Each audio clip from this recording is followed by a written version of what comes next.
Listen. The reason why I said, God bless me, is not a prayer point.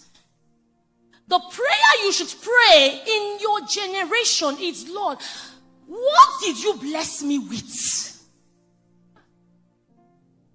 It's not God bless me. What did you bless me with? Because you see, before he said be fruitful, he ensured, first of all, that there was a conference call so that he can create you well enough so that he can fulfill the responsibility of why he created you. So he deposited in you, he blessed you. He said, then God blessed them, male and female. He blessed them. He deposited in you ingredients for your fruitfulness. He blessed you so that you can become a blessing to others. So you are not sitting down like every other person praying, Lord bless me. The question you should begin to ask or pray for or pray to is that, Lord, what did you bless me with to be a blessing to others? What did you bless me with?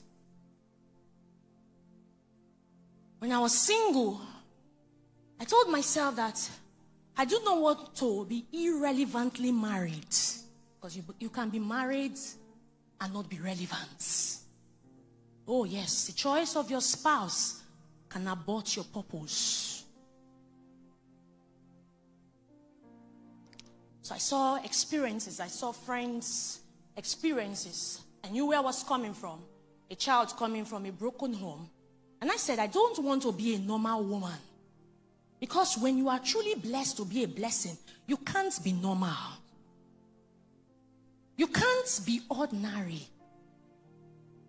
Dominance don't happen to ordinary people. It doesn't happen to normal people. It doesn't.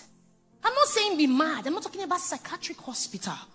I'm saying that the people, check scriptures, the apostles, the Pauls, the Silas, the Peters, they didn't do normal things. The Esthers, the Deborahs, those were extraordinary women. So I told myself, I didn't want to be normal. I didn't know how the abnormality would happen, but that was my confession, because you have to confess it daily for it to manifest. And then, people told me that I was rigid in choosing a spouse, but I knew that even though I didn't have the entirety of how my destiny will look like, I had a picture. I had a picture of what my destiny would look like. So I didn't just want to choose anyhow, because I'm not an anyhow somebody. And then I started asking God early enough, Lord, what did you bless me with? What did you deposit on my inside? Abraham was sending out his son to look for a wife. He said, don't marry amongst these Canaanites. Why? Because he knew that Isaac had a destiny. So he couldn't have allowed his servant pick from just anywhere. When you know that you're not an anyhow person, you don't respond to because you're not a victim.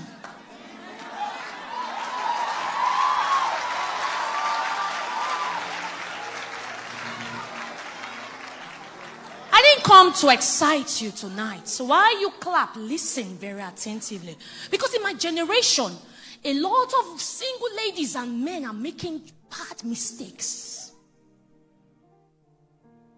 When you know that you're not an anyhow person, there is a way you carry yourself.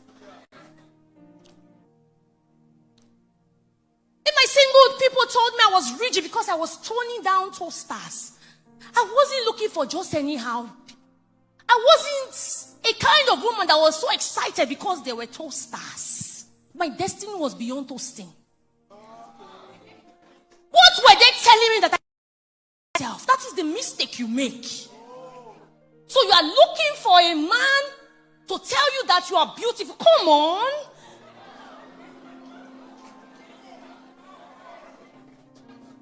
I didn't want to go this way this evening. I think it's the Spirit of God leading me this way.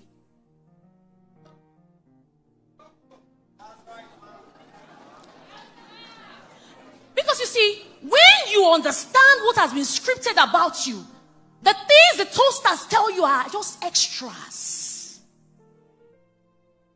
because you understand what do you know what it is that they came together? It was a conference call to make you. Then when you walk on the road, somebody says see. You never even talk the see finish, you're already in the house with the person.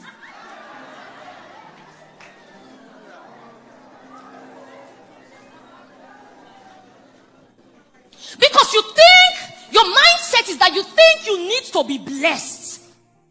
And you think that getting married is the blessing. While it is part of it, can I tell you that your destiny is most paramount to you beyond marriage? And if you don't understand what has been scripted concerning you, you'll be a victim, a casualty, even in marriage.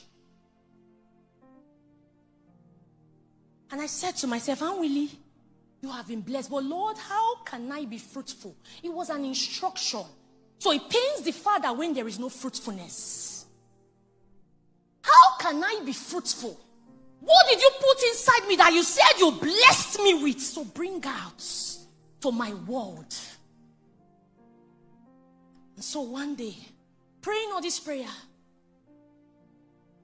not knowing my parts, but I had an idea. Because you see, when you born, like Pastor was saying, God begins to show you clarity about your direction in life.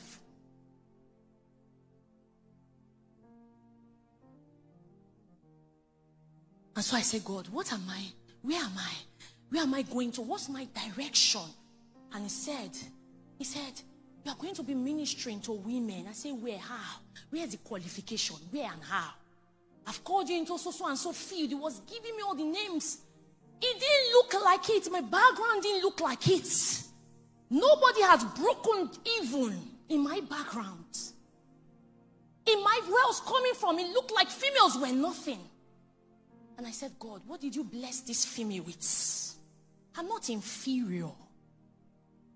I'm part of mankind.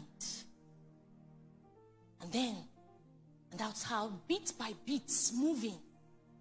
And somehow, I got married to my husband. Story, if permitted, tomorrow.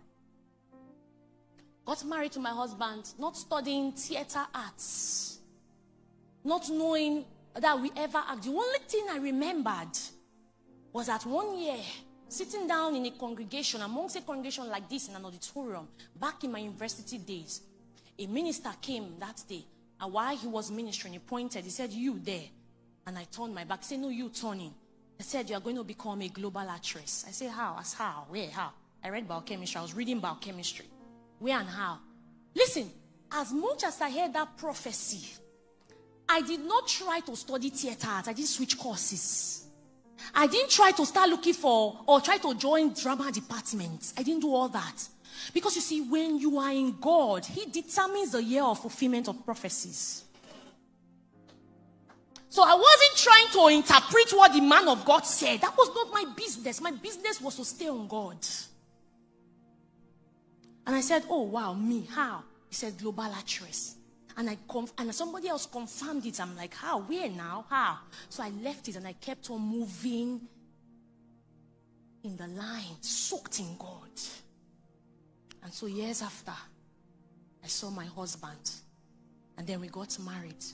Not talking about win-loss or anything. We didn't even know how much more the win, before he said the win-loss.